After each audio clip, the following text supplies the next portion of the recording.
Hey everyone, welcome back to another video. So this one is just going to be a time-lapse drawing or painting of me drawing the character Jinx from the new Arcane series on Netflix. So over the last week or so, this has been absolutely everywhere, like over social media and things like that, especially with the artist community. So I thought I would hop on the bandwagon and try my luck at drawing this character. It's very rare that I actually draw something from start to finish. Because I'm not a huge fan of rendering and painting, which I'll talk about in a second. But to start off with, I'm actually using Procreate, so the process or recording looks a little bit different just because of the way that Procreate does record its time-lapse. And it also makes it really quick, so the initial sketch doesn't look like it took long. Trust me, it takes me much longer to get the sketch right than this video probably gives the impression of. So I'm just starting with a basic Andrew Loomis method to draw the head. The body and things is only really rough, and the outfit. I do have reference loaded up on my computer screen, so the photo that I'm working from of the model, and also a few different photos of the character, Jinx. In fact, it's worth mentioning the reference I used for this one was a photo bundle from ArtStation. So I've been on a bit of a shopping spree on ArtStation recently for their photo reference bundles. This one has absolutely hundreds of photos of portraits. This is the female portrait one by, I want to say they're called like Graphic Studio or something. I will put a link to it in the description box below for those that want to download the reference files. Honestly, I've only discovered these recently and I'm going to use them for a lot more videos, and they are so good. So moving back to the video, once I'd completed my sketch, I took this into Photoshop. I am much more comfortable in Photoshop, so I even actually finished more of the sketch and finer details like that. I don't know why, I'm just not very good with Procreate. I find Procreate very good for clean line art, which is something I wasn't bothered about on this one. I even started to sketch this as if it was a pencil drawing. Again, that's more my kind of style. I'm not very painterly at the moment. That being said, in this one, I do try to be, and I do paint over a lot of this. You'll also notice that I did mess up the sketch a little bit. The eyes are a little bit wonky, so I do have to correct those at the end with a Liquify tool. I think I do that off camera though. So by this point, I actually wasn't sure how I was going to colour it. When I do paint like this, I prefer to go straight in with colours, but I know that it sometimes looks a little bit less realistic. So part of me was tempted to go black and white, almost like a value study, and then use a colour mode in Photoshop just to apply colour. So you'll find that that gives a much more realistic look, and it's quite a good way to learn how to paint. So you'll probably notice that I do flick between adding colour straight on and adding black and white or grey tones, and then using a colour layer. Because I was just playing around and I was really undecided, I don't really have a set way to paint yet. Now, as far as this character goes, or the series, I'm not familiar with it. I am going to watch it though. I'm going to start watching it tonight at the time of recording this.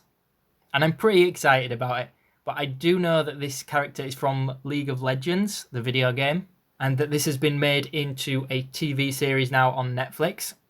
And from what I've seen in other pictures and when looking for photo reference, and I did watch a trailer as well, I can see that this is more of a stylized, maybe not cartoon, but it's not a realistic style, somewhere in the middle. But my point being that my version here is fan art. It doesn't look like the one from the series in terms of the style. It's more of a realistic one. Again, I haven't really developed my own style yet. By the way, if you do want to check out any of my other art or finished illustrations, be sure to check out the links in the description box below to my social media pages, just for those that want to show some love. By the way, what you saw earlier with the background, I don't have any experience with backgrounds, so I was just slapping in a little bit of colour. Well, not colour because it's black and white. But I was just using some grunge brushes that I downloaded a while back. So I literally just threw them on in the background so that there's something there. Originally with the line art, I had it on a few separate layers, so I did it in different colours. To be honest, by the end of it, I had actually forgotten about that, so I probably left them that colour. I forgot to change them. And whilst I did use the values and apply a colour layer for the hair, so you might have noticed it going from grey and blue a lot, towards the end, I did end up merging things down, painting over the top, upping the contrast, changing colours, so it was more of a starting point than anything else. Those of you who have seen me draw before will have noticed I often leave my construction lines in there. This one doesn't have as many as I normally have. Again, I did try to paint some of these out towards the end, some of which are a bit off camera, but a lot of them I did leave in. It's a little bit messy, but I am a messy drawer, painter, whatever you want to call it. Didn't get things perfect in terms of the outfit either. But to be completely honest, I didn't want to spend too long on this. I already spent quite a few hours on it, and I do get really bored of painting. I think that's one of the reasons why I prefer sketching, because I don't have to spend as long doing it. I still ended up working on quite a few different layers, but I do merge them down as I go. You might have picked up on throughout the video that eye that I talked about. So the character's right eye is looking a little bit too high. And that's what I was mentioning earlier. So I did it off camera, but I did use the Liquify tool. I actually took advantage and recorded a video on how to use the Liquify tool. For anyone that is interested on that, I thought this would be a good example to use it on. Although in that video, I actually ended up merging all these layers together and I completely forgot I'd done it and I saved over it. So by the end of it, I couldn't actually adjust any of the layers individually anymore. So I had to paint fully over the top by that point, which was a bit of a pain. It's a good way of getting a painterly look though. After a few hours on this, I actually wasn't that pleased with it. I kind of wanted to give up, but I did want to see it through. I didn't think it was going to look very good, but adding a separate layer for the drop shadows and playing around, making those drop shadows blue, quite a dark blue in fact. You might have noticed I started with black and then I changed it to blue. And turning that down worked quite well. So it added quite a lot to it. You might see me turning that layer up and down a lot. It's just because I couldn't decide how strong to have it. I actually ended up thinking a subtle look would look good, but then I looked at it off camera and I remember thinking it just didn't have enough contrast to it, so I ended up upping those shadows again. You can probably tell when I'm zooming in, like around the lips and stuff, you can see all my sketch lines for shading. Most people would prefer to paint those out. I'm lazy, so I didn't. And you can see the blue shadow again then when I turn it back up. So that's the joy of working digitally, being able to do things like this. So this bit you're watching here is the final recording, and all I'm doing is painting over it a little bit, just doing a little bit of touching up. I've already corrected that right eye as well, so things should look a little bit better by this point.